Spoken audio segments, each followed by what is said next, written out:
आज ये समझना है कि अवतल लेंस को अपसारी और उत्तल लेंस को अभिसारी में बोलते हैं। तो ये सब तो आपको पहले से लिखाया हुआ है कि अपसारी और अभिसारी क्या होता है। अपसारी क्या होता है?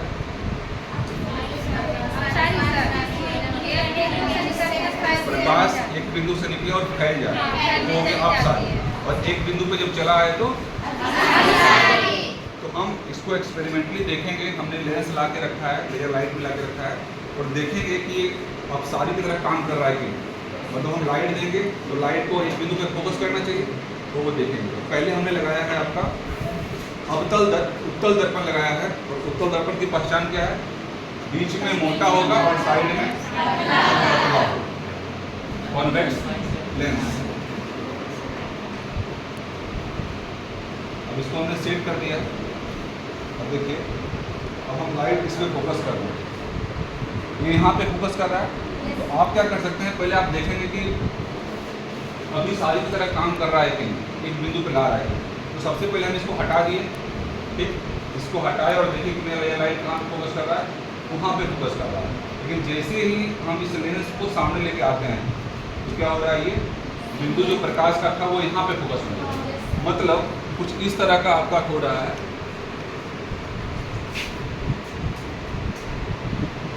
ये आपका कौन सा लेंस है?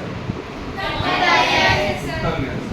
मतलब मुख्य अक्ष से जैसे कोई समांतर लाइट आ रहा है, ये क्या कर रहा है, एक बिंदु पे फोकस कर दे रहा है, मिला दे रहा है। तो यहाँ पे भी वही चीज़ हो रहा है कि जब ये लेंस नहीं था सामने, तब इसका जो बिंदु है वो वहाँ पे था, प्रकाश का बिंदु। लेकिन जैसे इसके सामने लेंस आया, ये क्या किया, इसको एक बिंदु पे फोकस करने का कोशिश किया।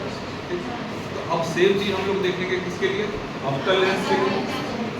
अवतल लेंस में क्या होना चाहिए, फैलना चाहिए।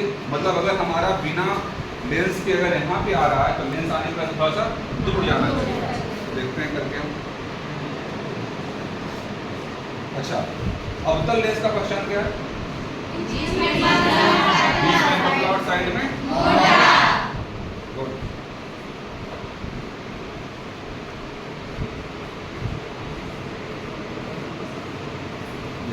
ये आपका फोकस हो गया। अब हम एक बार क्या कर रहे हैं, बिना लेंस के लाइट को फोकस कर रहे हैं, हमारा वहाँ पे जा रहा है। दूसरी बार क्या करेंगे, हम इसके बीच में लेंस डाल रहे हैं। आप देखिए कहाँ चला गया, हमारा प्रकाश का बिंदु था वो आगे चल गया। मतलब यहाँ पे कुछ इस तरह से हुआ है कि जब अवतल लेंस के सामने मुख्य अक्ष से कोई फोकस या प्रकाश की किरण पास करती है, तो ये क्या करता है, प्रकाश को दूर फैलाता है।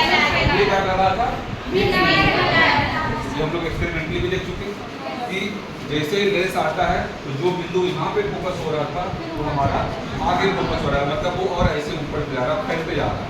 लेकिन उत्तल दर्पण में क्या हुआ था, पहले वहाँ पे फोकस कर रहा था, बाद में फिर यहाँ पे लगा। मतलब ये जो आ रहा था उसको केंद्रित करने का काम करता है आपका उत्तल लेंस, और फैलाने का काम कौन करता है। तो अभी आई थिंक क्लियर हो गया ये चीज़। एक्सपेरिमेंटली भी हम लोग देख चुके हैं, देखा दोनों एक्सपेरिमेंट करके अपसारी और अभिसारी लेंस के बारे में हम लोग करके देखें कि कैसे होगा अपसारी अपसारी। कुछ क्वेश्चन है हमारा इससे रिलेटेड, क्योंकि हम लोग पहले पढ़ चुके हैं इसके बारे में, लेंस के बारे में।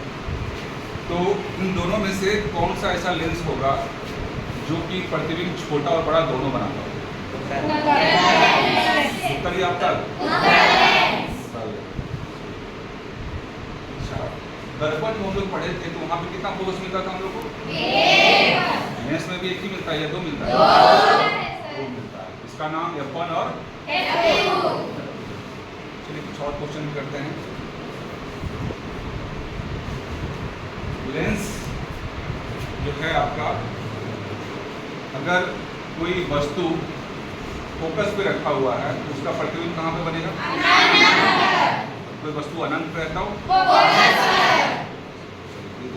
हो गया आपका। तो एक एक्सपेरिमेंट तो देख चुके कि अपसारी और अभिसारी किस लेंस को कहा जाता है और क्यों कहा जाता है। अब अगला टॉपिक हमारा है प्रस्तावित विस्थापन। अब इसको हम लोग एक्सपेरिमेंटली देखेंगे। थ्योरी हम लोग पहले भी पढ़ चुके हैं। क्या पढ़े हैं थ्योरी? कुछ क्वेश्चन का पहले आप लोग जवाब दीजिए, थोड़ी रिमाइंड कर लेते हैं। अपवर्तन क्या होता है? एक माध्यम से दिशा चेंज कर देता है। बताइए। प्रकाश का एक माध्यम से दूसरे माध्यम में जाने पर दिशा परिवर्तन ही अपवर्तन कहलाता है। प्रवर्तन क्या होगा? प्रकाश का किसी वस्तु से टकरा कर वापस मुड़ने की प्रक्रिया प्रवर्तन कहलाता है। क्या हो गया कि जब एक माध्यम से दूसरे माध्यम में जा रहा है, इसके प्रकाश के दिशा में परिवर्तन है, उसी को अपवर्तन कहते हैं। तो यहाँ पर हम लोग क्या देख रहे हैं कि प्रकाश जो आपतित किरण है वो आया और आने के बाद फिर ये मुड़ गया, ठीक, और यहाँ पे फिर दोबारा मुड़ा। लेकिन जो इसका ओरिजिनल जिस रास्ते से आ रहा था उस रास्ते को अगर हम लोग आगे बढ़ाते हैं तो ये इसका ओरिजिनल रास्ता है। आपका जो निर्गत किरण है वो जो ओरिजिनल रास्ता आ रहा था उसके समांतर जाए, लेकिन उसके जगह पे नहीं जाए, समांतर जाए, मतलब कुछ दूरी पे समांतर जाए। ये दोनों के बीच में जो दूरी बना, ओरिजिनल और जो निर्गत किरण आ रहा है, इसी को बोला जाता है वास्तविक विस्थापन। तो उसी को हम लोग एक्सपेरिमेंटली देखेंगे। यहाँ पे रखा हुआ आपका कांच की सिल्ली है। आपका इस साइड का जो माध्यम होता है वायु है, हवा है इस साइड, और इस साइड में क्या है, हवा है। यानी कि माध्यम हमारा एक से ज़्यादा हो गया। यहाँ पे भी आप कोई लिए थे, वायु, कांच और फिर वायु।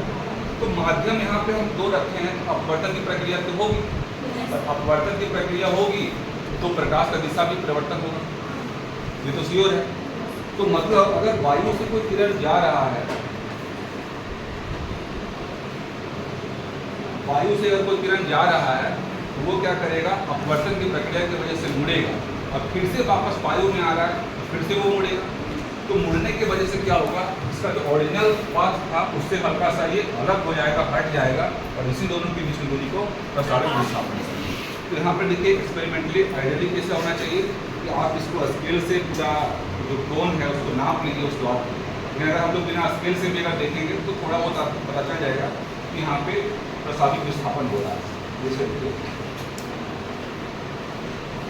हम क्या कर रहे हैं, पहले इसको बिना कांच के सिल्ली के फोकस कर रहे हैं, कहीं आपका उस वायु पिला रहा है, ठीक। अब हम लोग क्या कर रहे हैं, इसको बीच में कांच की सिल्ली को रखा है, ठीक, और इसके डेविएशन को लोग देखना चाहते हैं कि कैसे होगा।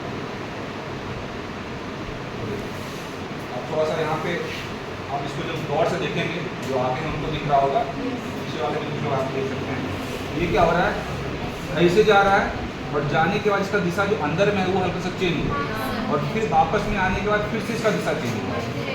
देखिए, आप देखिए, ये अगर इसको आइडियली जाना चाहिए था, ऐसे जाना चाहिए था ऐसे, लेकिन ये हल्का सा मुड़ा, यहाँ पे आपको दिख रहा है, ठीक। तो यानी यहाँ पे दो बार अपवर्तन की प्रक्रिया होगी, एक बार वायु से कांच में जाने पर, और दूसरा बार फिर कांच से वायु में। अच्छा, वायु कैसा माध्यम होगा यहाँ पे, सघन या विरल, विरल माध्यम, मतलब इसका घनत्व कम होगा। सघन माध्यम कौन होगा, कांच की तरह। तो हम लोग यहाँ पे आइडियली देख सकते हैं कि क्या हो रहा है कि ये आपका आपतित किरण है जो कि इस दिशा में जाना चाहिए था, और अगर इसको आगे बढ़ाएं तो इस दिशा में जाना चाहिए था, लेकिन हमारा निर्गत किरण क्या हुआ, जो निकलने वाला किरण है वो इस दिशा में। तो यहाँ से यहाँ तक की जो दूरी है उसी को क्या बोला गया, आप लोग एक दो लोग आगे करके देख भी सकते हैं। आ जाइए कोई लोग, आ जाओ, देखिए करके। पीछे वाला को पता नहीं चल रहा होगा, एक लोग और आ जाओ पीछे, दो बॉयज़ भी आ जाएंगे, करके देखिए,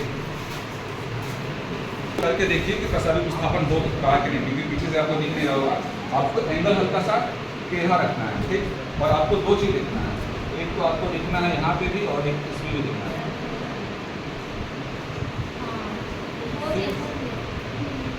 दोनों में देखना है, कांच की सिल्ली में भी देखना है और बाहर भी देखना है। दिखा जी, दो बॉयज़ भी आ जाएंगे, एक पीछे से खड़े आओगे, और जो तुम आ जाओ, यहाँ पे सिखाया गया है वो चीज़ एक्सपेरिमेंटली दिखाया गया है। आपको फोकस ऐसे करना है कि इसको लाइट बढ़ना चाहिए।